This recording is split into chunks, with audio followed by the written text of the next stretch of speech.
Good morning बच्चों। आज हम एक वीडियो लेकर आए हैं जो कि है कैलकुलस इन फिजिक्स। ये हमारा how can you solve the problem का जो सीरीज चल रहा है वीडियो का, उसका वॉल्यूम नंबर 4 है। और हम उस एस्पिरेंट्स को देखकर लाए हैं जो अभी मेडिकल की तैयारी कर रहे हैं, स्पेशली नीट का जो तैयारी करते हैं बच्चे। उनका कैलकुलस अप्रोच अच्छा नहीं होता, उसको बेटर करने के लिए हम ये वीडियो को लेकर आए हैं। क्योंकि बायोलॉजी स्टूडेंट हमको बार बार बोलता है कि 3 चीज से हमको तकलीफ होती है, कैलकुलस, वेक्टर, ग्राफ, और ये तीनों सीरीज हम लाएंगे, जिसमें पहला सीरीज है कैलकुलस इन फिजिक्स। लेकिन सवाल ये है कि हाई कैलकुलस इन फिजिक्स, हम कैलकुलस को फिजिक्स में क्यों लाए? तो पहला मैंने लिखा है to derive the relation among physical quantities, यानी बहुत सारा, जैसे पोजीशन से वेलोसिटी लाना हो, वेलोसिटी से एक्लेशन लाना हो, या एक्लेशन से वेलोसिटी हो, या वेलोसिटी से पोजीशन हो, अगर इस टाइप का रिलेशन ड्राइव करना है तो सबसे पहला है टू डेराइव द रिलेशन। लेकिन कैसे करेंगे इसको चर्चा में लाएंगे। दूसरा हमारा है टू मिनिमाइज और मैक्सिमाइज एनीथिंग। जब भी जेईई मेन और नीट का हम क्वेश्चन देखते हैं तो हमारे पूरे क्वेश्चन सेट में एक न एक क्वेश्चन ऐसा रहता है जिसको मिनिमाइज करना होता है या मैक्सिमाइज करना होता है। इसी को देखते हुए हमने लाया है कि टू मिनिमाइज और मैक्सिमाइज एनीथिंग। तीसरा जो कि मोस्ट इंपोर्टेंट है कि स्मॉलर परसेंटेज चेंजिंग भी पूछता है, लाइक दिस, कि अगर पूछ देता है कि लेंथ ऑफ ए कंडक्टर में अगर 1% का हम चेंजिंग किए हैं तो what is the percentage changing in resistance. अगर इस टाइप का क्वेश्चन अगर बनाना है तो हमको इसमें जाना पड़ेगा। और मैक्सिमम परसेंटेज एरर, ये तो जेईई मेन, एडवांस और नीट तीनों का बेसिक क्वेश्चन होता है कि लगभग हर साल एक क्वेश्चन जरूर रहते हैं। तो मैंने इसमें रखा है कि to find maximum percentage error. उसके पांचवा है टू फाइंड एवरेज वैल्यू, जैसे एसी का एवरेज वैल्यू निकालना है, हमारा एसएचएम में एवरेज वैल्यू निकालना है, काइनेटिक एनर्जी का, पोटेंशियल एनर्जी का। तो ये सब निकालने के लिए हमारे पास एक हेडिंग होंगे टू फाइंड एवरेज वैल्यू। उसके बाद सबसे इंपॉर्टेंट जो है कि बहुत सारा फार्मूला रेस्ट्रिक्टेड है जिसको हम केवल पॉइंट मास और पॉइंट चार्ज के लिए लगाते हैं, और उसको हम कैसे अप्लाई करें कन्फिग्रेशनल बॉडी के लिए, इसमें हमारा है छठा। और सातवां में है कि बहुत सारा लॉज ऐसा है जो खुद खुद लॉ जो है वो कैलकुलस के फॉर्म में, तो उसको अंडरस्टैंड करने के लिए हमने सातवां पॉइंट रखा है कि टू अंडरस्टैंड डिफरेंट लॉज। अब हम बच्चों क्या करेंगे कि वन बाई वन सबका एक्सप्लेनेशन करेंगे। तो चलिए, सबसे पहला हमारा हेडिंग होगा कि टू डेराइव द रिलेशन। हमने बगल में दो फार्मूला लिख कर रखा है कि सबसे ज्यादा इस्तेमाल जो पूरे फिजिक्स में होता है वो इसी दोनों फार्मूला का होता है। इसलिए ये दोनों फार्मूला एकदम बिल्कुल याद रखना है, बायोलॉजी कैंडिडेट के लिए तो स्पेशली है, नीट एस्पिरेंट्स के लिए कि आप ये दो फार्मूला याद रखिए तो कैलकुलस से डर आपका हट जाएगा। जैसे मैंने एक रखा है एक्स टू पावर एन का डिफरेंशिएशन, दूसरा एक्स टू पावर एन का इंटीग्रेशन। आइए सबसे पहला हेडिंग दें कि टू डेराइव द रिलेशन, और विथ प्रॉब्लम्स हम एक्सप्लेन करेंगे, ऐसी नहीं। तो बच्चों केवल इंटीग्रेशन डिफरेंशिएशन सीखने से नहीं होगा, how can you apply the concept of calculus in physics, ये इंपॉर्टेंट होता है। तो सबसे पहला हमारा है कि to derive the relation, to derive the relation. इसमें कुछ एग्जांपल्स हम लेंगे, कुछ प्रॉब्लम्स लेंगे जो नीट में आया है, आईटी में आया है। लेकिन कैसे करना है तो इसके लिए एक डायग्राम पहले बनाते हैं कि देखिए पोजीशन, वेलोसिटी और ये है एक्सेलरेशन। अगर हमको पोजीशन दिया हुआ है, टाइम डिपेंडेंट है, और अगर वेलोसिटी हमको लाना है तो अगर पोजीशन से वेलोसिटी लाना है तो एक बार डिफ्रेंशिएट करना चाहिए। क्यों करना चाहिए? तो v इक्वल टू होता है dx बाई dt, यानी एक बार हम पोजीशन को डिफ्रेंशिएट करते हैं तो हमको वेलोसिटी मिलता है, इसलिए पोजीशन से वेलोसिटी अगर लाना हो तो एक बार डिफ्रेंशिएट करना चाहिए। वेलोसिटी से एक्सेलरेशन अगर लाना हो तो अगेन डिफ्रेंशिएट। और क्यों? तो a इक्वल टू होता है dv बाई dt, या इसी को हम लोग कहते हैं v dv बटा dx। तो समझ गए बच्चों कि अगर पोजीशन से वेलोसिटी लाना हो तो एक बार डिफरेंशिएट कीजिए, फिर वेलोसिटी से एक्लेरेशन लाना हो तो अगेन डिफरेंशिएट कीजिए। लेकिन अगर रिवर्स करना है कि एक्लेरेशन ही हमको दिया हुआ है, वेलोसिटी लाना है, तब आपको इंटीग्रेट करना पड़ेगा। तो ये हमने लिखा है इंटीग्रेट। फिर वेलोसिटी से पोजीशन लाना है तो इसको हम लाने के लिए करेंगे इंटीग्रेट। तो पहले माइंडसेट कीजिए कि कैलकुलस का अप्रोच हम ले रहे हैं, और कैलकुलस में हमारा क्लियर है पहला कंसेप्ट कि टू डेराइव द रिलेशन, जिसमें है कि पोजीशन से वेलोसिटी लाना हो, वेलोसिटी से एक्लेरेशन लाना हो तो क्या करना है। कि पोजीशन से वेलोसिटी लाने में डिफरेंशिएट करना है। क्यों करना है? क्योंकि v equal to d x by d t होता है। वेलोसिटी से एक्सेलरेशन लाना हो तो एक बार डिफरेंशिएट करना है। क्यों करना है? तो d v by d t होता है। और हम जानते हैं कि डिफरेंशिएशन का उल्टा इंटीग्रेशन होता है। तो बैक रास्ता अगर है कि एक्सेलरेशन से वेलोसिटी लाना है तो इंटीग्रेट कीजिए, वेलोसिटी से पोजीशन लाना है तो इंटीग्रेट कीजिए। ये हुआ हमारा एक।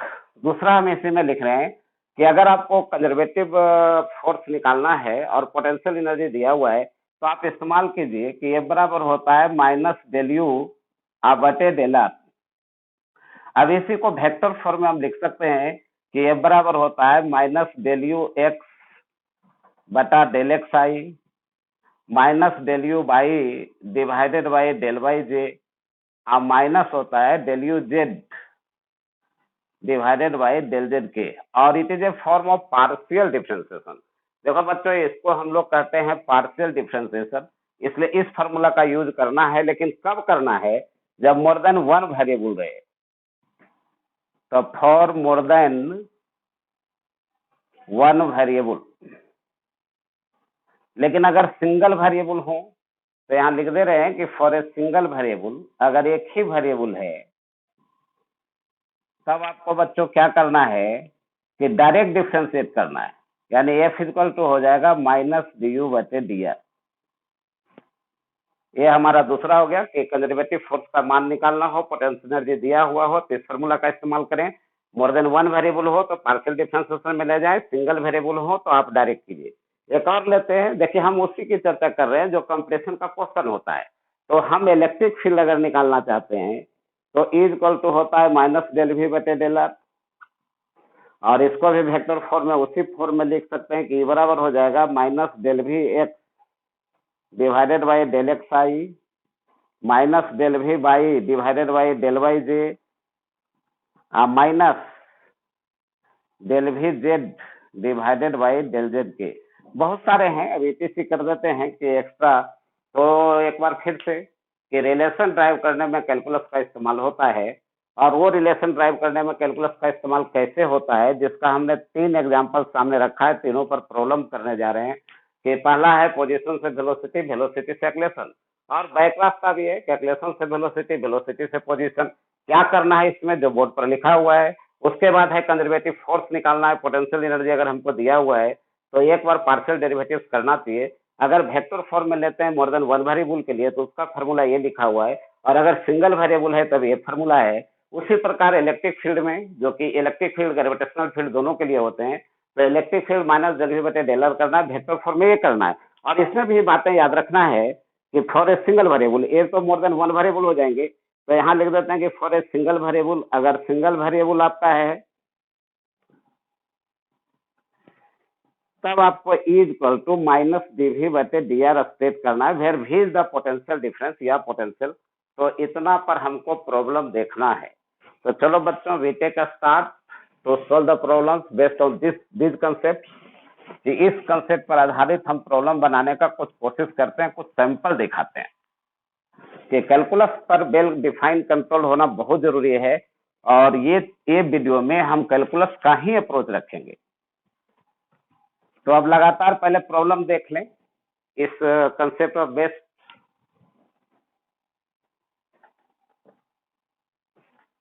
प्रॉब्लम, जिसमें हम पहला ले रहे हैं कि the velocity v and position x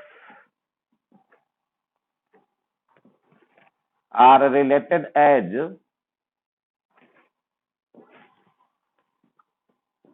v is equal to alpha rotate, where alpha is a positive constant, where alpha is a positive constant.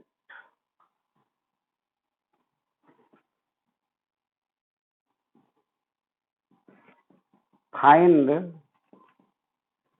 the relation between acceleration a and time t। ये जो problem है वो India के हर competition में आया हुआ है, यानी कि आईआईटी में आया हुआ है, नीट में आया हुआ है, जे मेन में आया हुआ है, हर जगह एक क्वेश्चन पूछा हुआ है, एससीआरए में भी आए हुए हैं। तो ये एक ऐसा क्वेश्चन है जो हर कंपटीशन ने इसको पूछा है और रिपीट भी किया है। तो हमको इसमें क्या है कि जो पहला कंसेप्ट है कि टू डेराइव द रिलेशन, उसका इस्तेमाल करके इस प्रॉब्लम को बनाना है। तो इस प्रॉब्लम का सॉल्यूशन देखिए कि कैसे करेंगे। बहुत इजी होता है कैलकुलस अप्रोच के लिए कि वेलोसिटी दिया हुआ है और हमको एक्लेशन लाना है। तो एक रास्ता तो है कि डिफरेंशिएट करें, लेकिन हम इसको थोड़ा बेसिकली तोड़ कर ले जाएंगे। तो अकॉर्डिंग टू द प्रॉब्लम, मतलब अकॉर्डिंग टू प्रॉब्लम, हमारे प्रॉब्लम के अनुसार भी equal to alpha root x है। एकदम बच्चा जैसा सीखना है कि एकदम छोटे स्तर पर ले रहे हैं ताकि खास करके नीट स्टूडेंट को कोई दिक्कत ना हो। तो वेलोसिटी और पोजीशन में रिश्ता दिया हुआ है, हमको एक्लेशन और टाइम में रिलेशन पूछा गया है। इसका मतलब है कि जब तक हम वेलोसिटी टाइम में रिलेशन नहीं लाते, जब तक हमको एक्लेशन टाइम में रिश्ता नहीं आएगा। तो भी को हम यहाँ से रिप्लेस करना चाहेंगे। और भी के बारे में भी पीछे मैंने बताया था कि ये होता है d x by d t. तो d x by d t equal to हो जाएगा अल्फा रूट एक्स। अब एक्स इधर है, एक्स उधर है, तो वन साइड कीजिए उसको। तो डी एक्स बटा रूट एक्स इक्वल टू हो जाएगा अल्फा डी टी। अब इसी को हम इंटीग्रेटिंग बोथ साइड्स करेंगे और कंडीशन क्वेश्चन का दिया हुआ रहेगा कि देखिए एक्स इक्वल टू जीरो है तो भी इक्वल टू जीरो है, उसी प्रकार टी जीरो रहेगा। तो हम जब यहाँ टी बराबर जीरो ले रहे हैं तो एक्स इक्वल टू जीरो ले रहे हैं। यहाँ जब टी के फंक्शन में ला रहे हैं तो यहाँ हम दे रहे हैं कि एक्स के फंक्शन है। अब यहाँ से जब सोल्व करेंगे तो देखो बच्चों, यहाँ क्या है, एक्स पर पावर ऊपर करेंगे तो माइनस हाफ है, तो इसका इंटीग्रेशन करेंगे तो एक्स पर power minus half plus one divided by minus half plus one, और इधर हो जाएगा zero to x equal to हो जाएगा अल्फा। बी टी का इंटीग्रेशन टी होंगे तो ये हो जाएगा टी इधर जीरो टू टी। अब इसको जब बढ़ाएंगे तो एक में से हाफ जाएगा तो हाफ बचेगा, ऊपर जाएगा तो टू हो जाएगा, इसमें भी हाफ बचेगा तो हो जाएगा two root x equal to हो जाएगा अल्फा टी। अब यहाँ से एक्स इक्वल टू आ गया 1/4 अल्फा स्क्वायर और टी स्क्वायर। अब रास्ता आसान हो गए कि हमको क्वेश्चन पूछा गया था कि वेलोसिटी और पोजीशन में यदि रिलेशन दिया हुआ है तो एक्लेशन और टाइम में रिलेशन हमको निकालना था। हमने सबसे पहले क्या किया कि जो क्वेश्चन का कंडीशन था उसको लिखा, बेसिक टर्म से इसको रिप्लेस किया डी एक्स बटा डी टी से, इंटीग्रेटिंग बोथ साइड किया और पोजीशन टाइम में रिश्ता हमको आ गया। अब इतना करने के बाद हमको वेलोसिटी टाइम में रिश्ता भी लाना है ताकि एक्लेशन टाइम के रिश्ता में हम पहुंच सकें। तो आगे हम इसको एक बार डिफ्रेंशिएट करेंगे क्योंकि अब तो रास्ता मालूम हो गया कि पोजीशन टाइम में रिश्ता है। तो टू गेट वेलोसिटी, अगर वेलोसिटी हमको लाना है तो v इक्वल टू हो जाएगा d x by d t I is equal to, अब इसको डिफ्रेंशिएट करेंगे तो 1/4 अल्फा स्क्वायर एज यूजुअल रहेंगे और टी स्क्वायर का डिफ्रेंशिएशन जो हो जाएगा टू टी। तो यहाँ से v इक्वल टू आ जाएगा, ये दो से दो कट जाएंगे, ये हो जाएगा हाफ एल्फा स्क्वायर टी। ये वेलोसिटी और टाइम में रिलेशन आ गया। अब अगर एक्लेशन और टाइम में रिलेशन लाना है तो to get acceleration, again differentiate करेंगे तो ए इक्वल टू हो जाएगा d v by d t. इसको यदि डिफ्रेंशिएट करेंगे तो हो जाएगा हाफ अल्फा स्क्वायर और टी का डिफ्रेंशिएशन जीरो है, सॉरी वन है, टी का डिफ्रेंशिएशन वन है तो हाफ अल्फा स्क्वायर हो गया। लेकिन अगर हम टाइम के फंक्शन में इसको ले जाएं तो हाफ अल्फा स्क्वायर और टी पर पावर जीरो कर देंगे, यही हमारा फाइनल आंसर हो जाएंगे। तो पहला क्वेश्चन जो पूछा गया था कि वेलोसिटी और पोजीशन में रिलेशन दिया हुआ है और आपको एक्लेशन टाइम में रिश्ता लाना है, तो हम कह सकते हैं कि acceleration is independent of time because we get the result a equal to half alpha square t naught. तो ये पहला क्वेश्चन था। लेकिन क्वेश्चन बनाने का तरीका क्या है, इस पर भी बहुत सारी बातें होती है। अब एक बच्चा देखिए, हमने बोला था कि इसको बेसिकली ले जाएंगे सोल्यूशन को, तो एक स्पेशल हेडिंग भी देना चाहिए इस जगह कुछ सीखने के लिए, जो कि बिहार और यूपी के बच्चे नहीं करते लेकिन बाहर के बच्चे करते हैं। खास करके साउथ इंडिया का बच्चा जो होता है वो इस जगह जरूर करता है कि कहता है कि टीचर जी रुको तुम, हम पहले कुछ क्या सीखें इसको नोट करते हैं। तो बेनिफिट्स ऑफ सॉल्यूशन एक अलग हेडिंग होता है कि बेनिफिट्स ऑफ ए सॉल्यूशन, जो एक सॉल्यूशन टीचर करता है तो उससे बच्चा को क्या क्या फायदा हुआ वो उसको नोट करता है। This is the most important theme of the solution to get the basic concept in physics. तो बेसिक कंसेप्ट ऑफ फिजिक्स को अगर स्ट्रॉन्ग करना है तो एक सॉल्यूशन से कितनी बातें हमने सीखा है इसको नोट करना बहुत जरूरी है। जिसमें पहला मैंने सीखा कि v इक्वल टू होता है dx बटा dt और a इक्वल टू होता है dv बाई dt। दो चीज का इस्तेमाल यहाँ किया गया है कि v इक्वल टू dx बटा dt और a equal to dv by dt। अब उसके बाद दूसरा था कि एक डायरेक्ट इंटीग्रेशन सीखे हैं कि dt बराबर होता है t, उसी प्रकार dx इक्वल टू हो जाएंगे x, जो बार बार इस्तेमाल होते हैं, इसको थोड़ा याद रखना है, एकदम डायरेक्ट रिजल्ट ही याद रखना है। तीसरा में देखिए कि एक क्वेश्चन से 4 क्वेश्चन हम निकाल सकते थे। सेटर ने जरूर पूछा है कि एक्लेशन और टाइम में क्या रिश्ता है, लेकिन हम चाहते तो पोजीशन और टाइम में रिश्ता भी पूछ सकते थे। तो पोजीशन और टाइम में रिश्ता जो है वो x वाइज टी स्क्वायर का है। चौथा में है कि सेटर ये भी देखिए क्वेश्चन वही देता कि v equal to alpha root x है, then find the relation between position and time, और ये हमने x वाइज टी स्क्वायर लाया है। फिर वेलोसिटी टाइम में रिश्ता पूछे जा सकते थे, तो यहाँ से v वाइज टी आया है। अगर और देखें, देखिए इस चीज को सीखना बहुत जरूरी है कि बेनिफिट ऑफ द सॉल्यूशन क्या हुआ। तो 2 फार्मूला मैंने सीखा है। उसका इस क्वेश्चन को हम 4 क्वेश्चन में बदल रहे हैं। एक क्वेश्चन हमारा था कि एक्लेशन टाइम में रिश्ता बताइए, क्वेश्चन नंबर 1 था। फिर रहा था कि रिलेशन वही रहते, पोजीशन टाइम में रिश्ता पूछा जाता, क्वेश्चन नंबर 2 था। फिर रिलेशन वही रहते v equal to alpha root x, और वेलोसिटी टाइम में रिश्ता पूछा जाता तो v वाइज टी है, ये हमारा तीसरा क्वेश्चन था। चौथा क्वेश्चन फिर पूछता कि the graph plotted between x and t is parabolic in nature,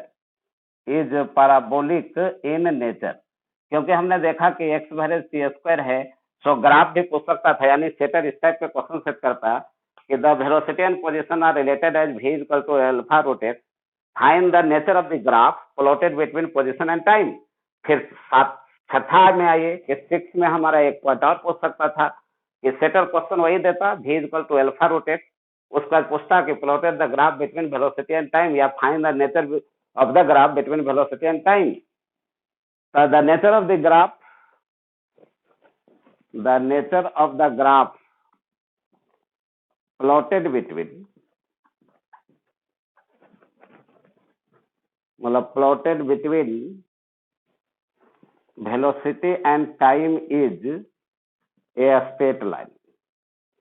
तो एक क्वेश्चन से इतना क्वेश्चन हमको सीखना था। एक बार फिर बोलते हैं कि हम लोग जो है जरूर कैलकुलस अप्रोच पढ़ने जा रहे हैं कि कैलकुलस का एप्लीकेशन हम फिजिक्स में कैसे करें, लेकिन हम उन सारे तथ्यों को सामने रखेंगे जो कि प्रॉब्लम बनाने में हमारा सहायक होगा। और हमने हेडिंग देकर रखा है कि how can you solve the problems in physics, और उसी में एक सीरीज मेरा वॉल्यूम नंबर 4 ये वीडियो है जिसमें हमने मैटर बनाया है कि calculus in the world of physics.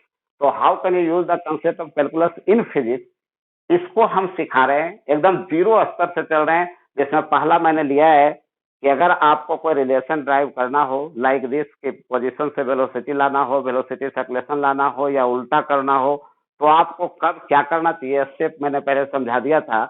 उसके बाद इतना से काम नहीं होंगे, खाली कैलकुलस पढ़ लेने से, फार्मूला जान लेने से हिसाब नहीं बनते हैं, प्रॉब्लम नहीं बनते फिजिक्स का।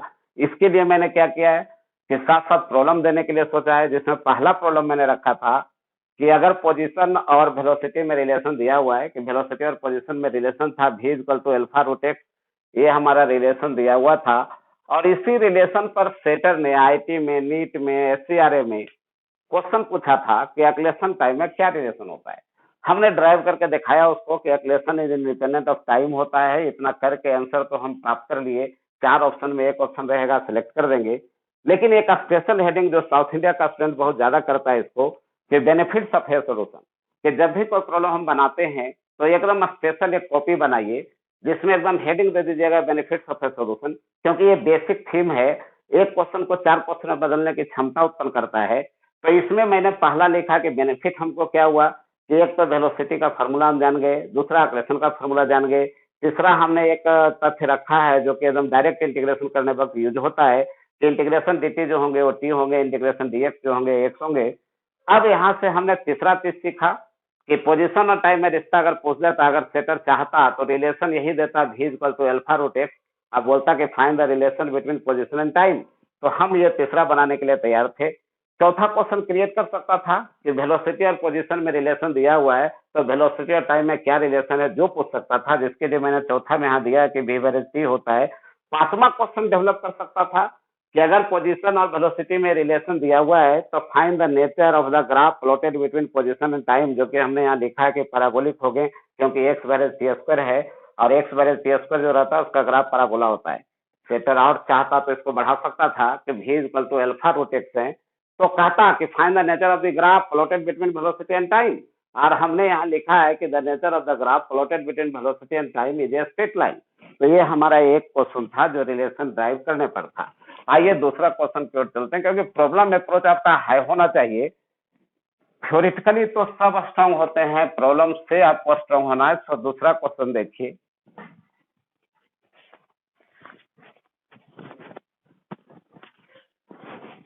क्वेश्चन नंबर सेकंड ले रहे हैं। The velocity v and time t are related as v in function of time t is equal to 10 - 2t। मतलब ये है सेंटीमीटर पर सेकंड में। देखिए velocity and time are related as v = 10 - 2t दिया हुआ है, और इस पर सेटर दो क्वेश्चन पूछा है कि फाइंड, फर्स्ट में है the position of the body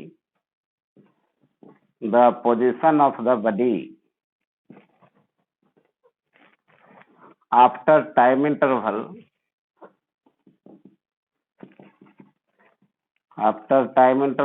del t = 4 second, एक क्वेश्चन था।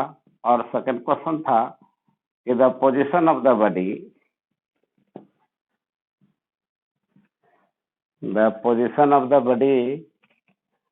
आफ्टर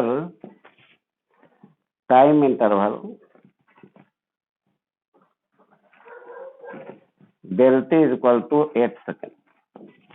ये भी क्वेश्चन जो बच्चों मैंने लिया है वो आईटी में आया हुआ है, नीट में आया हुआ है। इस बात का बार बार ध्यान रखा जा रहा है कि हम ट्रैक से हटे नहीं, और इस टाइप के क्वेश्चन को बनाने के लिए क्या करना है, तो हम जो पहला दिए हैं कि रिलेशन ड्राइव करने वाला, वो यही कंसेप्ट फिर लगाएंगे। अब पहले हम स्टेट सॉल्यूशन दिखाते हैं, उसके बाद कुछ बातें स्पेशल होंगी। तो पहला सॉल्यूशन जब हम करने जाएंगे तो पहले स्टूडेंट के नजरिया से ही इसको देखते हैं, जो टीचर नहीं है। स्टूडेंट क्या करता है इसमें, जो बताते हैं कि स्टूडेंट जो है सीधा रिलेशन रखता है कि अकॉर्डिंग टू प्रॉब्लम, जैसे मैंने पिछला प्रॉब्लम में किया, तो अकॉर्डिंग टू प्रॉब्लम v = हो जाएगा 10 - 2t। अब बच्चा जानता है कि v = होता है dx/dt, क्योंकि उसको पोजीशन लाना है, तो यहाँ से इसको रिप्लेस करता है dx/dt = हो जाता है 10 - 2t।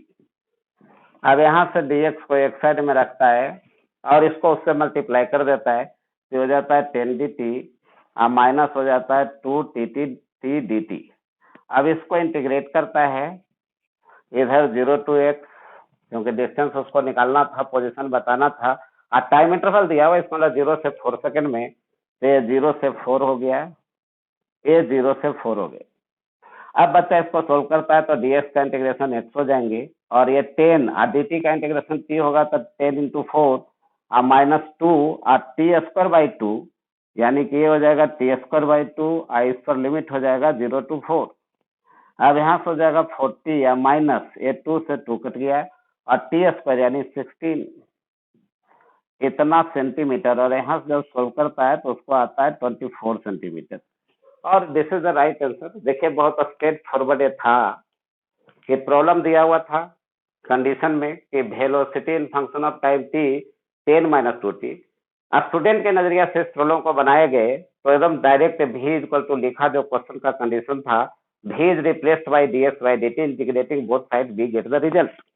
लेकिन मैंने दो क्वेश्चन दिया है, और दूसरा का सॉल्यूशन में थोड़ा सा टेंशन जरूर है, और क्या टेंशन है सेकंड के सॉल्यूशन में, जो आप देखिए। तो सॉल्यूशन सेकंड में आइए। अब सेकंड में देखिए कहाँ गलती हमसे हो जाती है, तो पहले लेते हैं रॉन्ग मेथड कि बच्चा का जो है ना वो सीधा सीधा मेथड जो रहता है, यदि रेस्ट्रिक्शन को नहीं समझता है तो टेंशन उसको होते हैं। जो मैंने ऑलरेडी एक वीडियो में डाला था कि एप्लीकेशन, रेस्ट्रिक्शन और एक्सपेंशन। तो यहाँ पर क्या है कि रॉन्ग मेथड में क्या करता है कि फिर उसी स्टाइल में जो खास करके फ्रेशर स्टूडेंट होते हैं, 10th पास करते हैं, वो तो समझते क्या है कि इस प्रॉब्लम को बना लिए, अब 0 से 8 के बीच में रहेगा तो हमसे क्यों नहीं बनेगा। तो उसी में रॉन्ग मेथड मैंने डाला है कि वो फिर करता है वही 10 माइनस 2t।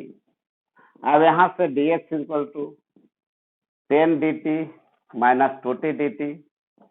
अब एकदम सेम स्टाइल में देखिए कॉपी किए जा रहे हैं। तो 0 to x, 0 to 8 और 0 to 8। अब यहाँ से हमारा x इक्वल टू हो जाता है 10 इंटू 8 माइनस 2 और टी स्क्वायर बाई 2। तो टी स्क्वायर बाई 2 इधर हो गया 0 to 8, 2 से 2 कट गया, इधर हो गया 80 और माइनस हो जाएगा 64 इतना सेंटीमीटर। और उसको आंसर जो आ गया यहाँ से आ गया x इक्वल टू 16 सेंटीमीटर।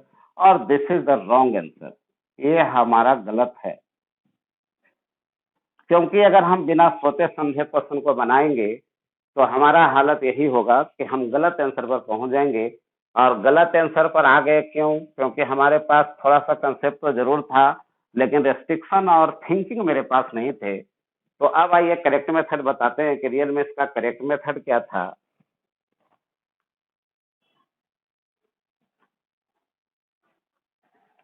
देखिए हम इस वीडियो में सब कुछ सामने लाते हैं, जो स्टूडेंट का थिंकिंग होता है उसको भी और टीचर का जो थिंकिंग होता है उसको भी। और स्टूडेंट बार बार बोलता है कि हम प्रॉब्लम में फंस जाते हैं, प्रॉब्लम हमसे बनता नहीं है। अब सर आपसे क्यों बन जाता है? तो एक थिंकिंग होना चाहिए। अब देखिए यहाँ पर इसको पहले सोचिए आप कि v equal to 10 minus 2t दिया हुआ था। और सेटर की चालाकी, सेटर्स व्यू मैंने एक वीडियो में डाला है प्रीवियस वीडियो में कि सेटर्स क्या चाहता है आपसे। और अगर सेटर का ओपिनियन को आपने नहीं समझा तो गलतियां तो आपसे होगी। और चॉइस में तो 16 सेंटीमीटर भी होंगे। यहाँ पर v equal to 10 minus 2t है। जब हमको v बराबर 10 माइनस 2t दिया हुआ था और टाइम इंटरवल 2 हमारा दिया गया था, एक 4 सेकंड था और एक हमारा 8 सेकंड था। जब 4 सेकंड में था तो स्टेप फॉरवर्ड मैंने बना दिया और बन गया। क्यों ऐसा हुआ? क्योंकि अगर टी की जगह पर हम 4 सेकंड बैठाते तो भी ग्रेटर देन 0 आता, इसको हम लोग कोई टेंशन नहीं था। यानी इस प्रॉब्लम को बनाने के लिए अगर कोई भी टाइम इंटरवल जो हमारा 5 सेकंड से कम दिया हुआ है, 5 सेकंड क्यों बोल रहे हैं?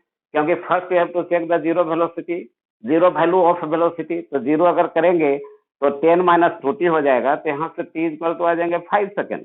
इसका मतलब सेटर बहुत चालाक है कि अगर नॉर्मल क्वेश्चन सेट करना चाहता है तो 5 सेकंड से कम का टाइम दिया जो कि एक क्वेश्चन में था, और दूसरा दे दिया 8 सेकंड जो कि 5 से ग्रेटर था। यानी 8 सेकंड जो है वो 5 सेकंड से ज्यादा है। इसलिए इसको हम डायरेक्ट नहीं लगा सकते, डायरेक्ट इसको इसी मेथड से नहीं बना सकते। क्योंकि अगर 8 यहाँ रख देंगे तो वेलोसिटी जो है ना वो लेस देन 0 हो जाएगा। और अगर लेस देन 0 हो गया इसका हम लोग रिटर्न बैक है। और यदि बैक हो रहा है और टोटल डिस्टेंस निकालना हमको है तो टोटल पाथ लेंथ निकालना पड़ेगा कि पहले आगे कितना तक गया फिर पीछे कितना तक आया। इसके लिए मैथ का एक कंसेप्ट है, पहले वही समझिए कि अगर इंटीग्रेशन ए टू बी किसी को करना है, किसी भी फंक्शन को अगर ए से बी तक इंटीग्रेट करना है, और अगर आपको रियलिटी से बाहर हो जा रहे हैं या रियल सिग्निफिकेंस में नहीं आ रहा है तो मैथ बोलता है कि इसको पहले आप ए से सी तक कीजिए और उसको फिर क्या कीजिए ना सी से बी तक कीजिए। देखिए ये मैथमेटिकल कंसेप्ट है, मतलब मैथमेटिकल कंसेप्ट ये हमारा है कि आप ऐसे करिए कि पहले कोई आप भाया लीजिए तो इसको ऐसे कर दीजिए, आप प्लस इंटीग्रेशन जो है ना सी से बी तक कर दीजिए और तब आपको रिजल्ट आ जाएगा। तो पहले तो इसी को सीखना है कि अगर ए से बी तक हमको कोई इंटीग्रेशन करना है और रियल सिग्निफिकेंस से बाहर हो रहे हैं। रियल सिग्निफिकेंस से बाहर होने का क्या मतलब कि 4 सेकंड में हम गए थे 24 सेंटीमीटर, जो आंसर मेरा आया था 24 सेंटीमीटर, और 8 सेकंड में 16 सेंटीमीटर। इट्स सो वंडरफुल कि ऐसे कैसे हो गए? क्योंकि जब टाइम इंटरवल बढ़ेगा तो पोजीशन मेरा बढ़ना चाहिए था, डिस्टेंस मेरा बढ़ना चाहिए था, और हमने टाइम बढ़ाया, डिस्टेंस घट गया। इसका मतलब कि रियल सिग्निफिकेंस इसका नहीं था, इसलिए ये गलत हो गए। तो ऐसे स्थिति में मैथ का एक कंसेप्ट हम लगाएंगे कि अगर ए से बी तक किसी फंक्शन को इंटीग्रेट करना है और वो मेरा अगर नहीं हो पा रहा है, रियल सिग्निफिकेंस से बाहर हो रहा है, तो पहले एक भाया लीजिए कि ए से सी तक करेंगे फिर सी से बी तक करेंगे। इस कंसेप्ट का इस्तेमाल इस प्रॉब्लम को बनाने में करना पड़ेगा, अदरवाइज रॉन्ग सॉल्यूशन हमको मिलता रहेगा। तो ये हमारा जो है ना रियल मेथड की ओर आगे बढ़ते हैं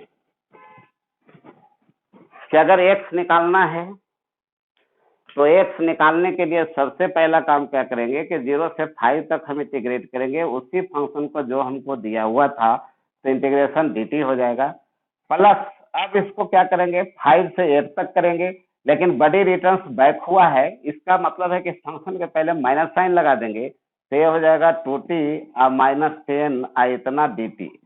अब जब बनाएंगे तो बन जाएगा, और यहाँ जब सोल्यूशन कीजिएगा तो 34 सेंटीमीटर आएगा, और ये राइट आंसर है। तो करेक्ट मेथड में फिर से एक बार चर्चा कर दें कि आपको जो 16 सेंटीमीटर आया था वो सिग्निफिकेंस से बाहर हो गया था, क्योंकि हमारा 4 सेकंड में जब जाएगा हमारा 24 सेंटीमीटर, तो 8 सेकंड में उससे ज्यादा होना चाहिए था, और रिजल्ट चूंकि कम आ गया इसलिए मेरा गलत सोल्यूशन हो गए। तो उसके लिए मैथ्स का एक और कंसेप्ट मैंने सामने लाया है कि ए से डी तक इंटीग्रेट करने के बाद अगर रियल सिग्निफिकेंस गड़बड़ हो रहा है तो ऐसे परिस्थिति में एक भाया लीजिए सी, जो कि मैथ का ही रूल है एक डिफिनिट इंटीग्रेशन का। तो इस कंसेप्ट का इस्तेमाल यहाँ मैं कर रहा हूँ कि 0 से 5 तक में, जो कि 5 हमने क्यों रखा है, भाया कैसे चुने जाते, तो जो हमारा रिलेशन था कि v इक्वल टू 10-2t, तो इसमें भाया जो हम बीच में लाते हैं सी वो कैसे सिलेक्ट होता है, तो पहले इसका 0 वैल्यू कब होगा जो चेक कर लीजिए। तो जब 0 वैल्यू इसका हम डालेंगे तो t बराबर 5 सेकेंड आएगा, तो 5 इज द बेस। तो 0 से 5 तक मैंने जैसे था यूजुअल रहने दिया, उसका 5 से 8 में क्योंकि बडी जो है नेगेटिव वेलोसिटी गेन करेगा, तो हम यहाँ नेगेटिव लगाएंगे, नेगेटिव यहाँ नहीं लगाकर हमने पॉजिटिव कर दिया, इसी को रिवर्स कर दिया है। अब इसको जब सोल्व करेंगे तो 34 सेंटीमीटर आ जाएगा। तो ये हमारा था दूसरा क्वेश्चन जो कि रिलेशन ड्राइव करने का। आइए तीसरा क्वेश्चन की ओर चलें। तीसरा क्वेश्चन मैंने एक दिया था कि अगर आपको कंजर्वेटिव फोर्स निकालना है तो आप इसका इस्तेमाल कीजिए। तो प्रॉब्लम नंबर 3 में जो है हम उसी को रखने जा रहे हैं, यानी प्रॉब्लम जो हमारा 3 है उसमें है कि the potential energy U and position XYZ are related as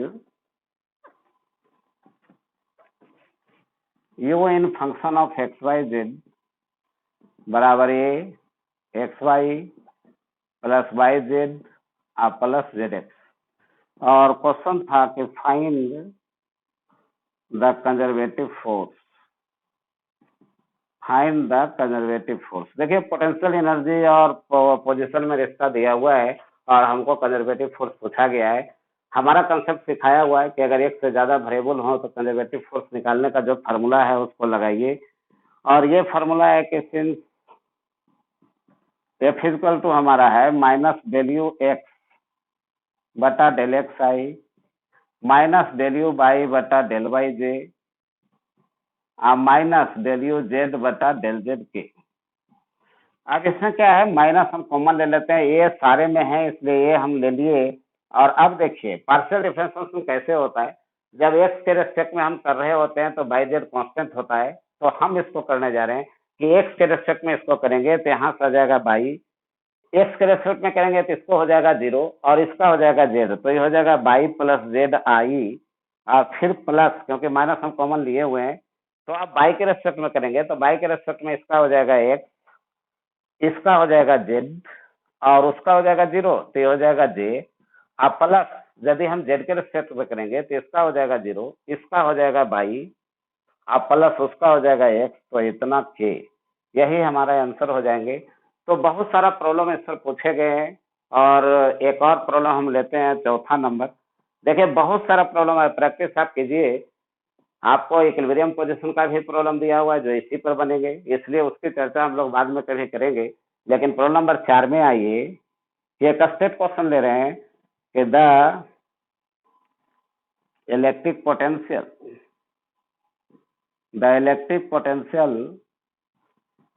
V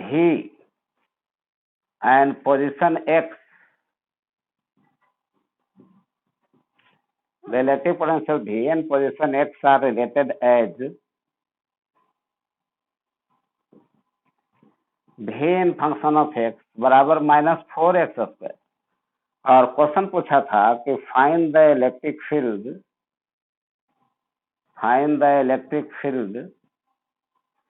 eight x equal to 2। देखिए डायरेक्ट क्वेश्चन था, लेकिन इंडिया के हर कंपटीशन में ये भी आया हुआ है, आईटी में भी आए हुए हैं, नीट में भी आए हुए हैं।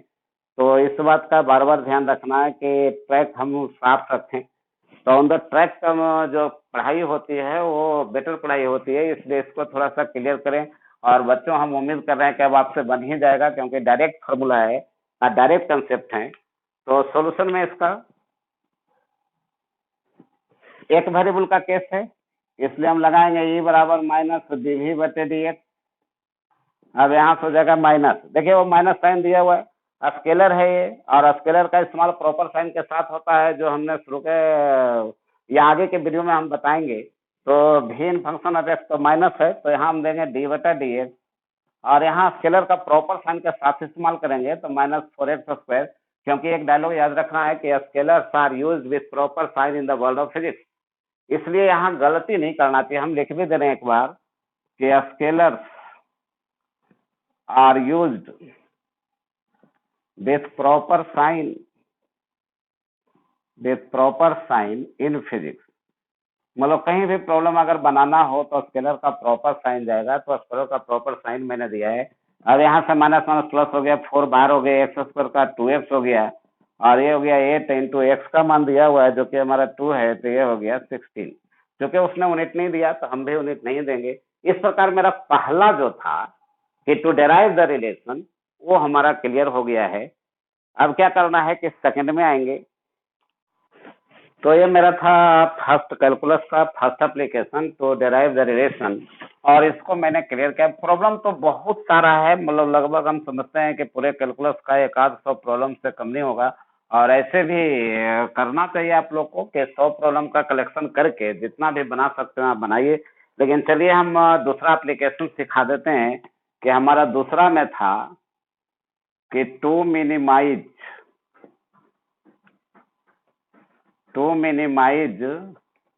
और मैक्सिमाइज एनीथिंग। पूरे फिजिक्स में किसी को भी मिनिमम मैक्सिमम करना हो तो हम क्या करें। तो इसके लिए हम पहले एक स्टेटमेंट लिख रहे हैं। एक स्टेटमेंट है जो मेरा अपना एक्सपीरियंस से है, इसमें किसी किताबी भाषा नहीं है।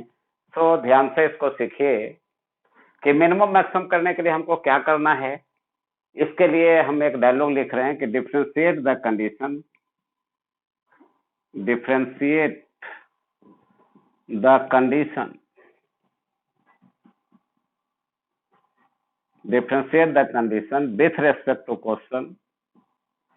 with respect to question and equate it to 0 to get the condition। देखिए ये स्टेटमेंट हमको क्यों लिखना पड़ रहा है कि बच्चों को अगर ऐसे सीधे बोल देते हैं कि बाबू कहीं भी अगर मैक्सिमम मिनिमम करना हो तो एक बार डिफरेंशिएट करके 0 के बराबर करना चाहिए। तो बच्चा हमसे पूछता है कि सर आपने तो बोल दिया कि एक बार डिफरेंशिएट करके 0 के बराबर कर देना है, लेकिन हमको यही समझ में नहीं आता है कि किसको डिफरेंशिएट करना है, किसके रेस्पेक्ट में करना है। तो हमने उसी कंफ्यूजन को दूर करने के लिए लिखा है कि डिफरेंशिएट द कंडीशन, यानी कि जो मैक्सिमम और मिनिमम होने वाला है उसी को डिफरेंशिएट करना है। देखिए टेक केयर कि डिफरेंशिएट द कंडीशन का मतलब क्या हुआ कि पूरे क्वेश्चन को गौर से पढ़िए, जिसको मैक्सिमम और मिनिमम करना है उसी को डिफरेंशिएट करना है विथ रेस्पेक्ट टू क्वेश्चन, यानी क्वेश्चन हमसे क्या पूछा गया है। अब क्वेश्चन जो पूछा गया है वो हम एग्जाम्पल देंगे ही, प्रॉब्लम देंगे ही, तो विथ रेस्पेक्ट टू क्वेश्चन उसको डिफरेंशिएट करना है, डिफरेंशिएट करके उसको 0 के बराबर कर देना है, जहां से कंडीशन निकल जाएगा। अब अगर उसका मैक्सिमम मिनिमम वैल्यू निकालना है तो put this obtained condition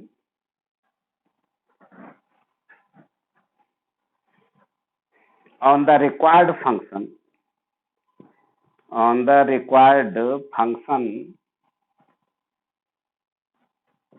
to get the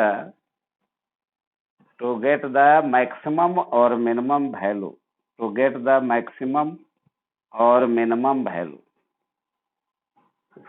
देखिए यही कहा गया यहाँ कि आपको सबसे पहले तो यही समझना है कि किसको डिफरेंशिएट करना है।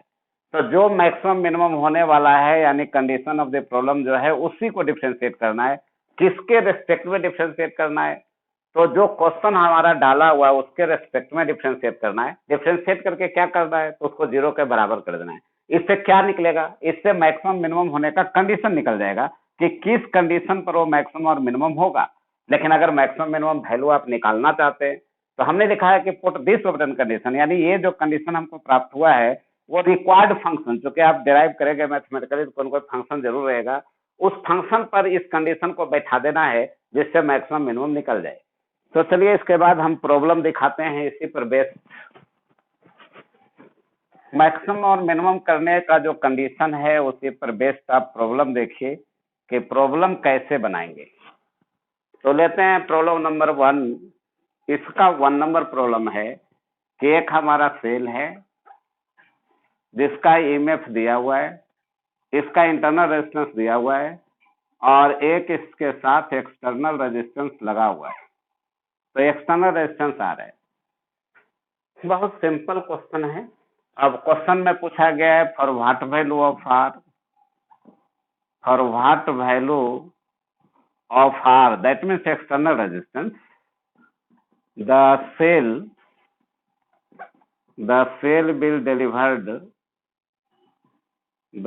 will delivered maximum power. यानी क्वेश्चन है कि for what value of R, यानी कि इस कैपिटल आर का वैल्यू कितना हो ताकि सेल जो है ना मैक्सिमम पावर डिलीवर कर सके। तो यहाँ पर क्वेश्चन में है पावर मैक्सिमम करना, यानी किसको मैक्सिमम करना है? तो पावर को। किसके रेस्पेक्ट में डिफरेंशिएट करना उस पावर को? तो यहाँ लिखा हुआ for what value of R. यानी बच्चों पहले यही ध्यान में रखिए कि आपको कहा जाता है कि एक बार डिफरेंशिएट करके जीरो कीजिए, लेकिन आपको टेंशन शुरू होता है कि किसको डिफरेंशिएट करें, किसके रेस्पेक्ट में करें। तो हमने यहाँ क्लियर लिखा था कि डिफरेंशिएट द कंडीशन, यानी जो मैक्सिमम और मिनिमम होने वाला है उसी को डिफरेंशिएट करना है। तो बच्चों यहाँ क्या करना है कि पावर को डिफरेंशिएट करना है। किसके रेस्पेक्ट में करना है? तो हम क्वेश्चन के रेस्पेक्ट में करेंगे। क्वेश्चन क्या है कि for what value of R, यानी कि यहाँ क्या कर देंगे डीपी बटे डी आर इक्वल टू हो जाएगा 0। तो हमको पावर को डिफरेंशिएट करना है, रेजिस्टेंस के रेस्पेक्ट में करना है और उसको 0 के बराबर करना है। तो सॉल्यूशन इसका देखिए कि सॉल्यूशन में क्या है कि हम तो सबसे पहले देख रहे हैं कि किसको डिफरेंशिएट करना है, तो पावर को डिफरेंशिएट करना है। इसका मतलब power delivered by the cell हमको निकालना पड़ेगा। और जब तक हम power delivered by the cell नहीं निकालते, जब तक इस क्वेश्चन का सॉल्यूशन तक हम नहीं पहुंचेंगे। और power delivered by the cell निकालने के लिए अगर पावर ऑफ द सेल निकालना है तो पावर का फार्मूला हमको जानना पड़ेगा। अब पावर का जो है ना वो 3 फार्मूला होता है कि P बराबर VI होते हैं, P बराबर जो है V स्क्वायर बटा आर होता है और P बराबर जो होता है I स्क्वायर आर होते हैं। देखिए जहां जहां कंफ्यूजन है वहां वहां हम हाथ डाल रहे हैं कि बच्चों के सामने समस्या क्या आ जाती है ना कि हम टीचर लोग जो हैं कुछ बोल देते हैं, बच्चा उसको घर में अप्लाई करना चाहता है, होता नहीं है उससे। क्यों नहीं होता? इसका कारण है, सबसे पहला तो वही था कि किसको डिफरेंशिएट करें, किसके रेस्पेक्ट में करें, उसको मैंने दूर कर दिया। अब बच्चा कहता है कि सर पावर का तो 3 फार्मूला है, हम किस पर बैठाएं इसको निकालने के लिए? तो इसमें कैलकुलस कहता है कि आप उस फार्मूला का इस्तेमाल कीजिए जिसमें मैक्सिमम वेरिएबल फंक्शन आता है, उस फार्मूला का इस्तेमाल कीजिए जिसमें मैक्सिमम वेरिएबल फंक्शन है। और मैक्सिमम वेरिएबल फंक्शन जो है ना वो इसमें है। क्यों इसमें? क्योंकि देखिए भी तो हमारा ई के रूप में रहेगा, तो ई के रूप में रहेगा तो फिक्स है, लेकिन करंट निकालने जाएंगे तो उसमें आर वेरिएबल यहाँ भी है, तो आर वेरिएबल जो है नीचे भी है। इसका मतलब कि मैक्सिमम नंबर ऑफ वेरिएबल्स जो हैं, यानी मैक्सिमम नंबर ऑफ वेरिएबल जिसमें होगा उसी फार्मूला का इस्तेमाल करेंगे। देखिए फिर से एक बार कि बच्चा के सामने 3 फार्मूला होता है कि P बराबर VI, P बराबर V स्क्वायर बटे आर और P बराबर I स्क्वायर आर। अब बच्चा कंफ्यूज करता है कि कौन सा फार्मूला का इस्तेमाल करें, तो यहाँ हम सिखा रहे हैं कि उसी फार्मूला का इस्तेमाल कीजिए जिसमें मैक्सिमम नंबर ऑफ वेरिएबल्स हैं। और यहाँ देखिए P बराबर I स्क्वायर आर में मैक्सिमम नंबर ऑफ वेरिएबल्स हैं, इसलिए इस फार्मूला का इस्तेमाल करेंगे। लेकिन इस फार्मूला का इस्तेमाल करने के लिए हमको करंट निकालना पड़ेगा और करंट निकालने के भी 2 रास्ते हैं। देखिए करंट अगर डिलीवर्ड बाय द सिस्टम हमको निकालना है तो इसके भी 2 रास्ते हैं।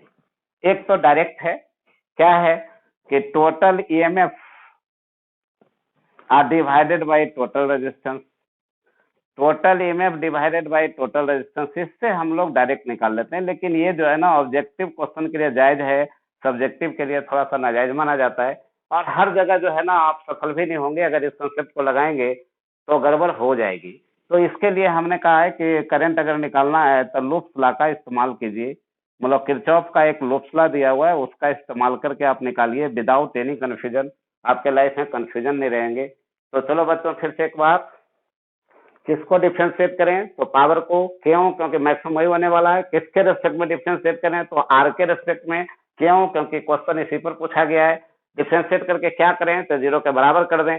अब हमको अगर इस कंसेप्ट को लगाना है तो पावर निकालना पड़ेगा। पावर निकालने के 3 फार्मूले होंगे। कौन सा फार्मूला लगाएं तो जिसमें मैक्सिमम नंबर ऑफ वेरिएबल्स हैं। अब मैक्सिमम नंबर ऑफ वेरिएबल्स किसमें है तो हमारा थर्ड में, इसलिए पी बराबर आई स्क्वायर निकालें, आई स्क्वायर आर लगाएंगे। अब इसमें आई हमको निकालना होगा तो करंट निकालने के 2 तरीके होंगे। एक होगा टोटल में बटा टोटल रेजिस्टेंस, एक हमारा होगा लूप्स लॉ। हम देना चाहेंगे लूप्स लॉ से, क्योंकि वीडियो है, लेक्चर वीडियो है, जिसमें हम मैक्सिमम से मैक्सिमम इनपुट दें बच्चों के बीच में, जिससे कि वो मैक्सिमम आउटपुट हमको दे सके। तो हम लूप्स लॉ इसी बहाने सिखा देंगे। तो चलिए हम लूप्स लॉ से पहले करंट निकालते हैं। इतना थीम करने के बाद अब करंट निकालने का रूल क्या है कि सबसे पहले आप सेल से करंट निकालिए। पॉजिटिव टर्मिनल से करंट निकलता है। क्यों निकलता है पॉजिटिव टर्मिनल से? क्योंकि इलेक्ट्रॉन का फ्लो जो होता है नेगेटिव से पॉजिटिव की ओर होता है, करंट का फ्लो उसके अगेंस्ट में होता है। सो हम यहाँ से आई निकालेंगे ऐसे, ये आई ऐसे आएगा और ये आई यहाँ होते हुए यहाँ आ जाएगा। तो लूप कहता है कि इनकमिंग करंट बराबर आउटगोइंग करंट होता है, पॉइंट्स लॉ, और उसका लूप्स लॉ हमको लगाना है। तो पॉइंट्स लॉ से मैंने पहले डिस्ट्रीब्यूट किया कि हम पॉजिटिव प्लेट जो हमारा है सेल का, उससे करंट निकाले। अगर क्वेश्चन पूछे कि क्यों उससे निकाले तो उसके इलेक्ट्रॉन का फ्लो नेगेटिव से पॉजिटिव की ओर होता है, इसलिए करंट का फ्लो जो है ना पॉजिटिव से नेगेटिव की ओर होगा, ये मैंने लगाया। अब इसमें एक ही लूप है तो इस लूप का हम इस्तेमाल करेंगे। और लूप ध्यान से सीखिए, क्योंकि लूप्स लॉ में बहुत सारा जानबूझकर मैंने लूप्स लॉ का रूल अपनाया है ताकि आपका बेसिक कंसेप्ट को हम एकदम स्ट्रॉन्ग कर सकें। How can you solve the problems जो सीरीज हम डाल रहे हैं यूट्यूब पर, उसका मकसद यही है कि बच्चों का बेसिक कंसेप्ट क्लियर करना है। देखिए, बेसिक कंसेप्ट का मतलब ये नहीं होता है कि आपको फार्मूला याद है, आप फार्मूला याद करके put the data get the answer, इसका मतलब बेसिक मेरा ठीक है। वो बेसिक नहीं कहलाता। बेसिक कहलाता है कि आप थीम को कितना समझते हैं और किस टाइप से एप्लीकेशन करते हैं। अप्लाइड कंसेप्ट आपके पास जो है वही आपका बेसिक कंसेप्ट है, और अप्लाइड कंसेप्ट अगर नहीं है तो बेसिक कंसेप्ट आपके पास नहीं है। तो इस लूप के लिए हम लगाएंगे, देखिए हम इधर से चलेंगे, ऐसे घूमते हुए आएंगे। सबसे पहले इधर से इधर जा रहे हैं तो माइनस से प्लस जा रहे हैं, तो सेल में अगर माइनस से प्लस जाएंगे तो माइनस का साइन देंगे। देखिए यहाँ भी कंफ्यूजन मत मोड है कि 2 तरह का स्टेटमेंट आता है, किताब में भी 2 तरह की बातें रहती है, टीचर भी 2 तरह की बातें करते हैं कि अगर हमारा ये सेल है, हम इधर से इधर आएंगे, इसका मतलब कि ये एक्स और वाई है, और अगर इसका ईएमएफ ही है तो V X minus V Y जब निकालेंगे तो माइनस ही होगा। क्यों होगा? क्योंकि ये हमारा स्मॉलर पोटेंशियल है, ये हमारा लार्जर पोटेंशियल है। तो स्मॉलर वैल्यू में से लार्जर वैल्यू को घटाएंगे तो we will get negative value, तो माइनस मैंने दिया। अगर हमारा ये रेजिस्टेंस है, अगर आर है, करंट अगर इसमें आई है, अगर एक्स और वाई है, और अगर हमको इधर से इधर जाना है, इसका मतलब कि V X minus V Y निकालना है। और current flows from higher potential to lower potential, इसका मतलब एक्स जो है हायर पोटेंशियल पर है, वाई जो है लोअर पोटेंशियल पर है, और हायर में से लोअर को घटाएंगे तो we will get positive value. इसका मतलब ये आ जाएगा हमारा प्लस आर आई। तो उस कंफ्यूजन से बचिए कि जो हमारे टीचर और लेखक जो करते हैं। देखिएगा बहुत ज्यादा उल्टी पढ़ाई होती है कि अगर माइनस से प्लस की ओर जाएंगे तो हमारा प्लस होगा, प्लस से माइनस की ओर जाएंगे तो माइनस होगा। कुछ इस टाइप की बातें बताई जाती है पोटेंशियल ड्रॉप के रूप में, जो हम कम से कम एक्सेप्ट करने के लिए तैयार नहीं है। दूसरा क्या है कि एक रेजिस्टेंस है, रेजिस्टेंस में अगर करंट के फ्लो के डायरेक्शन में हम जाते हैं तो ये हमारा हायर पोटेंशियल है, लोअर पोटेंशियल है। हायर में से लोअर को घटाएंगे तो पॉजिटिव में आएगा, इसलिए मैंने लिखा आर आई। इसी कंसेप्ट का इस्तेमाल यहाँ कर रहे हैं कि माइनस से प्लस की ओर जा रहे हैं, माइनस हो गया। अब बच्चों यहाँ क्या देखना है ना कि सेल किस मोड में है, चार्जिंग में है कि डिस्चार्जिंग में है। अब 2 तरह का कंसेप्ट यहाँ भी आते हैं कि अगर कोई सेल है, इसके करंट निकल रहा है तो ये हमारा डिस्चार्जिंग मोड है। और डिस्चार्जिंग मोड में क्या होता है ना कि भी जो होता है यानी potential difference across the cell जो होते हैं वो हमारा ई माइनस आई आर होता है। सो फार्मूला ये लगाना है। और अगर हमारा सेल में करंट जा रहा है, अगर ऐसे है तो ये हमारा चार्जिंग मोड कहलाता है। और चार्जिंग मोड में क्या होता है ना कि भी यानी potential difference across the cell जो होते हैं वो ई प्लस आई आर होता है। तो बच्चों यहाँ पर क्या है, यहाँ cell delivered by the cell, current delivered by the cell है, so it is a case of discharging mode. और डिस्चार्जिंग मोड में ई माइनस आई आर लगाएंगे तो हो जाएगा ई माइनस आई आर। फिर इधर आइए, इधर जब जा रहे हैं तो करंट के डायरेक्शन में जा रहे हैं तो ये हो जाएगा प्लस आर आई, आई इतना इक्वल टू हो जाएगा 0।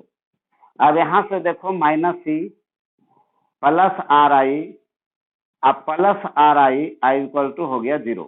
यहाँ से अगर आई निकालते हैं तो ये हो जाएगा ईएमएफ डिवाइडेड बाई हो जाएगा आर प्लस आर। तो ये करंट मैंने निकाला है और इसी को लोग समरी में बोल देते हैं कि total EMF divided by total resistance. अब इसमें हमको जब करंट निकल गया तो पावर निकालेंगे।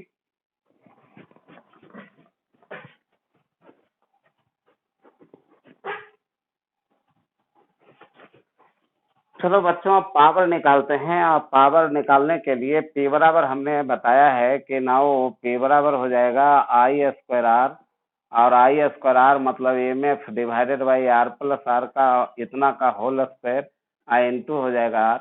ये पावर मेरा निकल गया। अब हमको करना क्या है कि for maximum value of P, for maximum value of P यानी पावर, हमको एक बार डिफ्रेंशिएट करके 0 के बराबर करना है। तो पावर को डिफ्रेंशिएट करना है, आर के रेस्पेक्ट में 0 के बराबर करना है। तो यहाँ जब करने जाएंगे तो हो जाएगा डी बटे डी आर, इधर हो जाएगा आर बटे आर प्लस आर का होल स्क्वायर, इतना इक्वल टू 0। चूंकि ये हमारा कांस्टेंट था उसको बाहर कर दिए। अब ये जो डिफ्रेंशिएशन है वो यू बटा भी का फॉर्म है। यू बटा भी का डिफ्रेंशिएशन, जिसको हम पहले फार्मूला लिख देते हैं कि डिफ्रेंशिएशन ऑफ यू बटा भी, ये होता है डिफ्रेंशिएशन ऑफ यू इंटू भी माइनस डिफ्रेंशिएशन ऑफ भी इंटू यू डिवाइडेड बाई भी स्क्वायर। ये फार्मूला भी इंपॉर्टेंट है, इसको याद रखना है कि डिफ्रेंशिएशन ऑफ यू बटा भी जो कि डिफ्रेंशिएशन ऑफ यू, तो आर का डिफ्रेंशिएशन आर के रेस्पेक्ट में करेंगे तो 1, यहाँ हो जाएगा आर प्लस आर का होल स्क्वायर। तो यू का डिफ्रेंशिएशन इंटू भी माइनस भी का डिफ्रेंशिएशन, तो इसका डिफ्रेंशिएशन करेंगे तो 2r प्लस आर 2 माइनस 1, और अंदर में जो फंक्शन है उसको डिफ्रेंशिएट करना पड़ेगा। तो इसका करेंगे तो 1 होगा, इसका तो 0 हो जाएंगे। इंटू यू तो इंटू आर डिवाइडेड बाई भी स्क्वायर, जब डिवाइडेड बाई भी स्क्वायर करेंगे तो आर प्लस आर का होल टू द पावर 4, इतना इक्वल टू 0। अब यहाँ से जब बच्चों सोल्व करोगे तो आर बराबर आ जाएगा आर। तो रिजल्ट भी याद रखिए, बहुत छोटा रिजल्ट है कि अगर हमको सेल मैक्सिमम पावर डिलीवर करवाना है तो उस समय एक्सटर्नल रेजिस्टेंस जो होता है ना इंटरनल के बराबर हो जाते हैं। तो हमने लिखा था कि डिफरेंशिएट द कंडीशन, यानी कि पावर को डिफरेंशिएट करना है विथ रेस्पेक्ट टू क्वेश्चन, यानी कि जो क्वेश्चन पूछा गया उसके रेस्पेक्ट में हमको डिफरेंशिएट करना है, उसको 0 के बराबर करना है टू गेट द कंडीशन, यानी कि what is the necessary condition to get the maximum power. तो आर इक्वल टू आर। अब लेकिन है कि how we can find out the maximum value of power. तो इसके लिए मैंने पैराग्राफ चेंज करके पीछे में लिखा था कि put this obtain condition on the required function to get the maximum और मिनिमम वैल्यू। तो अब लिखेंगे कि so power maximum equal to जो हो जाएगा वो हो जाएगा e square divided by r, r बराबर है तो ये हो जाएगा 2r का स्क्वायर इंटू हो जाएगा आर। अब यहाँ से हो जाएगा हमारा ई स्क्वायर डिवाइडेड बाई हो जाएंगे 4r। This is the result.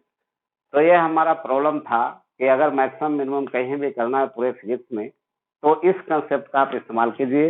ये प्रॉब्लम नंबर 1 है जिसको हम पूरा समझा चुके हैं और उम्मीद कर रहे हैं कि इस वीडियो से आपको काफी फायदा होगा कि भाई कैसे हम डिफरेंशिएट करें, किसके रेस्पेक्ट में करें, ये सब करने के लिए ये हमारा था। आइए तीसरा स्टेप, या एक प्रॉब्लम और ले लेते हैं, एक प्रॉब्लम लेकर और फाइनल कर देते हैं इसको। एक प्रॉब्लम और ले लेते हैं मैक्सिमम मिनिमम पर, और उससे उम्मीद करें कि आपको बेनिफिट होगा, क्योंकि एक प्रॉब्लम से आपने सीख तो जरूर गया, लेकिन डर हटाने के लिए एक प्रॉब्लम और लेते हैं और एक प्रॉब्लम लेकर इसको हम क्लियर करते हैं। प्रॉब्लम तो बहुत ज्यादा है, लेकिन क्या है ना कि एक प्रॉब्लम और लेते हैं। क्वेश्चन में क्या है कि एक रिंग है, ये रिंग हमको जो है जिसका रेडियस हमको आर दिया हुआ है और इसका चार्ज हमको क्यू दिया हुआ है, और यहाँ पर एक्स डिस्टेंस पर एक हमारा स्मॉल पॉइंट चार्ज है जिसका मास हमको एम दिया हुआ है। ये रिंग है और हमसे सेटअप पूछा है कि for what value of x for what value of x the electrostatic force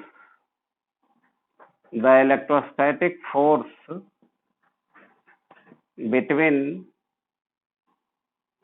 ring of charge q uniformly distributed in it. अब पूरा हम नहीं लिख रहे हैं, लेकिन सब वहां लिखा रहेगा ring of charge Q uniformly distributed in and Q. मतलब यही क्वेश्चन पूछा, for what value of x the electrostatic force between ring of charge Q and Q will be maximum. यानी ये मैक्सिमम करने के लिए हमको एक्स का वैल्यू क्या होना चाहिए। सॉल्यूशन करने जाएंगे बच्चों, और पहला आप सॉल्यूशन से समझ गए होंगे कि अब तो आपको आदत पड़ जानी चाहिए कि किसको डिफरेंशिएट करें। तो सबसे पहले आता है कि मैक्सिमम कौन होने वाला है। तो इलेक्ट्रोस्टैटिक फोर्स जो है ना वो मैक्सिमम होने वाला है। इसका मतलब फोर्स को हमको डिफरेंशिएट करना चाहिए, किसके रेस्पेक्ट में करें। तो क्वेश्चन क्या है, तो एक्स है क्वेश्चन, तो हम फोर्स को डिफरेंशिएट करेंगे और एक्स के रेस्पेक्ट में करेंगे और इसको 0 के बराबर करेंगे। देखिए कंसेप्ट एकदम क्लियर रखिए कि किसको डिफरेंशिएट करें, तो फोर्स को डिफरेंशिएट करेंगे। क्यों करें, क्योंकि हमने लिखा है कि डिफरेंशिएट द कंडीशन, यानी जो मैक्सिमम मिनिमम होने वाला है उसी को डिफरेंशिएट करना है विथ रेस्पेक्ट टू क्वेश्चन, यानी for what value of x है तो एक्स के रेस्पेक्ट में करेंगे और इसको डिफरेंशिएट करके हम 0 के बराबर कर देंगे। लेकिन अब जब सॉल्यूशन में आगे बढ़ने जाएंगे तो हमको फोर्स निकालना पड़ेगा। अब इलेक्ट्रोस्टैटिक फोर्स का जो फॉर्मूला होता है, एयर का चलता है, इसका 1/4πε0 Q1 Q2 बटे R पर हमको लगाना है। लेकिन ये जो फॉर्मूला है वो केवल पॉइंट चार्जेज के वैलिड है, जब चार्जेज पॉइंट हो, यानी कि जिसका कन्फिगरेशनल बॉडी नहीं है उसके लिए अप्लाई होता है। अब अगर इसको हमको रिंग पर लगाना है तो एक स्टेप लेना पड़ेगा, क्योंकि हम आगे एक हमारा है टू अप्लाई द रेस्ट्रिक्टेड फॉर्मूले, उसमें हम बताएंगे स्टेप्स कि किसी भी रेस्ट्रिक्टेड फॉर्मूले को अप्लाई करना है तो we have to take a small step at first, यानी सबसे पहले स्मॉल स्टेप लेना पड़ेगा। और यहाँ स्मॉल स्टेप हम ले रहे हैं जिसका चार्ज हमको डिक्यू है। कोई जरूरी नहीं है कि हर बार हम चार्ज ही डायरेक्ट ले लेंगे, कहीं कहीं डीएक्स भी लेना पड़ेगा, लेकिन यहाँ हम डिक्यू डायरेक्ट लिए हैं क्योंकि रिंग का केस है। तो सबसे पहले एक छोटा सा स्टेप लेना पड़ेगा, उस स्टेप के लिए फार्मूला डायरेक्ट लगाइएगा। तो अब इसके कारण जो इस पर फोर्स लग रहा है उसको हम यहाँ लगाएंगे कि देखिए ये हमारा जो है ना, ये हमारा डीएफ है और डीएफ का 2 कंपोनेंट है, इधर हमारा थीटा है, इधर हमारा थीटा है।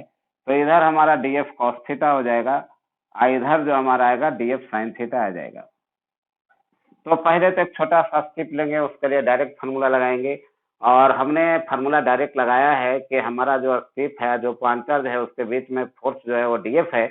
लेकिन डीएफ का डायरेक्शन जो है, ये हमको डीएफ का डायरेक्शन जो दिया गया है ये इलेक्ट्रिक लाइन्स ऑफ फोर्स से दिए गए, क्योंकि इलेक्ट्रिक लाइन्स ऑफ फोर्स कहता है कि हमारा इलेक्ट्रोस्टैटिक फोर्स जो होते हैं always directed away from the positive charge. तो यहाँ से पॉजिटिव चार्ज है, इसके कारण निकालना है, तो away from the positive charge मैंने दिया है। और 2 कंपोनेंट्स हैं इसके, एक डीएफ कॉस थीटा, एक डीएफ साइन थीटा है। अब इस कंपोनेंट पर भी सोचना पड़ेगा और ये भी ध्यान में रखना है कि इन केस ऑफ सिमेट्री, यानी कि जब हमारा कोई कॉन्फिगरेशनल बॉडी हो जिसमें सिमेट्री का केस राइज हो सकते हैं, यानी इक्वल और अपोजिट व्यू 180 डिग्री पर अगर आता है तो उसको देखना पड़ेगा। तो यहाँ पर अगर स्टिप हम लेते, इमेजिन करते हैं कि अगर यहाँ पर स्टिप लेते तो इसका जो हमारा डीएफ होता वो हमारा डीएफ इधर हो जाता और ये हमारा जो एंगल है ये थीटा होता, तो ये एंगल थीटा हो जाता, मतलब सॉरी ये एंगल थीटा हो जाता। तो यहाँ से डीएफ का 2 कंपोनेंट आते, एक डीएफ साइन थीटा हमारा इधर जाता और एक डीएफ कॉस थीटा हमारा इधर आता। अब क्या होगा कि देखिए डीएफ साइन थीटा एक दूसरे को कैंसिल कर देगा क्योंकि इक्वल और अपोजिट है। अब बच कितना गया, तो इधर डीएफ कॉस थीटा है, लेकिन यहाँ भी कंफ्यूजन दूर करना है कि df cos theta plus df cos theta जो कि is equal to df cos theta ही होंगे, because it is to minimum. इसलिए हम यहाँ से जब फोर्स निकालने जाएंगे तो सीधे करेंगे इंटीग्रेशन डीएफ कॉस थीटा। समझ गया होगा बच्चों कि 2 बार नहीं जोड़ना है, क्योंकि DF cos theta plus df cos theta ये 2 डीएफ कॉस थीटा अलजेब्रा में होंगे। यहाँ कैलकुलस है, वेरिएबल फंक्शन में सब लागू नहीं होते हैं। अब वेरिएबल फंक्शन को समेशन करने के लिए ही मैंने इंटीग्रेशन का साइन दिया है, क्योंकि integration is nothing but summation of variable function. अब यहाँ से जब हम करेंगे तो इंटीग्रेशन और डीएफ पहले निकालेंगे, तो फॉर्मूला उस पर बैठाएंगे कि 1/4πε0 और DQ जो कि स्टिप का है, अब पॉइंट चार्ज का लिए पॉइंट चार्ज जो हमको दिया हुआ था डिवाइडेड बाई आर स्क्वायर, यानी यहाँ से यहाँ के बीच का गैपिंग, और ये हो जाएगा are square plus x square, क्योंकि रूट चढ़ा हुआ था उसको स्क्वायरिंग किए, इंटू कॉस थीटा। तो कॉस थीटा जो कि बेस बाय हाइपोटेन्यूज लगाएंगे तो एक्स बटा हो जाएगा under root R square plus x square, और यहाँ पर से जब हम निकालेंगे फोर्स का मान तो 1/4 pi epsilon 0 q q x divided by आ जाएगा are square plus x square पर पावर हो जाएंगे 3/2। इस प्रकार मैंने फोर्स का फार्मूला निकाल लिया। तो चलो बच्चों एक बार फिर से कि अगर हमको मैक्सिमम फोर्स करना है तो उसको एक बार डिफ्रेंशिएट करके 0 के बराबर करना है। फोर्स को डिफ्रेंशिएट करना है, पोजीशन के रेस्पेक्ट में करना है, लेकिन पहले फोर्स निकालना पड़ेगा। अब फोर्स निकालने के लिए हमने एक छोटा सा स्टेप लिया है, उसके कारण डीएफ निकाला है। डीएफ का दो कंपोनेंट होंगे, DF cos theta, DF sine theta. DF sine theta cancel होंगे ड्यू टू सिमेट्री। इधर हमारा DF cos theta plus df cos theta नहीं लिखना है, क्योंकि इंटीग्रेशन जो है समेशन ऑफ वेरिएबल फंक्शन है, तो डीएफ कॉस थीटा को इंटीग्रेट करना है। डीएफ का वैल्यू हमने पुट किया है कि 1/4 Q1 Q2 बटे आर स्क्वायर से। आर स्क्वायर में यहाँ क्या था, under root R square plus x square था, इसलिए स्क्वायरिंग किया, रूट हटा। कॉस थीटा का वैल्यू देना है बेस बाय हाइपोटेन्यूज, तो बेस बटा हाइपोटेन्यूज मैंने दिया, वहां से डीक्यू का इंटीग्रेशन क्यू हो गया, और रिजल्ट हमको आ गया कि फोर्स जो हमारा होगा वो इतना होगा। अब सेटर कहता है कि अगर आपको फोर्स को मैक्सिमम करना है तो एक्स का वैल्यू क्या होंगे। तो एक्स का वैल्यू निकालने के लिए हम आगे बढ़ रहे हैं कि एक्स का वैल्यू क्या होगा। तो इसको एक बार डिफ्रेंशिएट करके 0 के बराबर करते हैं। तो देखिए for maximum value of x, F for maximum value of F DF अब बटा डीएक्स इक्वल टू 0। अब यहाँ जब डिफ्रेंशिएट करने जाएंगे तो डी बटा डी एक्स, केवल वेरिएबल फंक्शन को रखिए। देखिए ये और ये इतना 1/4 क्योंकि ये सब कांस्टेंट है, इसको बाहर हटा देते हैं, और तब बच जाएगा हमारे पास x divided by r square plus x square पर पावर 3/2 इतना इक्वल टू 0।